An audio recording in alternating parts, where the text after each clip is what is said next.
বললেন আল কবর রাউদাতুম মিন রিয়াদিল জান্নাহ আও হুফরাতুম মিন হুফারিন নার। কবর হলো কারো জন্য জান্নাতের বাগান, কারো জন্য জাহান্নামের গর্ত। আমরা বলি আল্লাহ আমাদের কবরটারে জান্নাতের বাগান বানাও, আর জোরে পড়েন আমিন।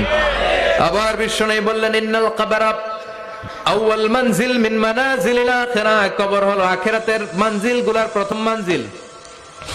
আখিরাতে একটার পরে একটা অনেকগুলো স্টেশন আপনাকে পার হতে হবে। প্রথম স্টেশনটার নাম হলো কবর। প্রথম স্টেশনের নাম কি?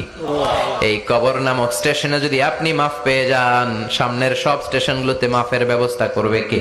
আল্লাহ। আর কবর নামক স্টেশনে যদি ধরা খেয়ে যান, আপনার মায়ের আছে না নাই? লাশটাকে যখন রাখা হয়, লাশটা চিনে কে আমারে রাখলো, কে আমাকে ধৌত করলো, কে আমারে কাফন পড়ালো। এজন্য কবরের আযাব থেকে বিশ্বনবী পানাহ চেয়েছেন। বিশ্বনবী বলেছেন আল্লাহুম্মা ইন্না নাউযু বিকা মিন আযাবিল কবর। ও আল্লাহ, কবরের আযাব থেকে তুমি আমাদেরকে বাঁচাও। পড়েন আমিন। কবরে মুমিনদেরকে 4টা প্রশ্ন করা হবে, কাফিরদেরকে 3টা প্রশ্ন। চিৎকার করে বলেন মুমিনের প্রশ্ন কয়টা? আর জোরে বলেন।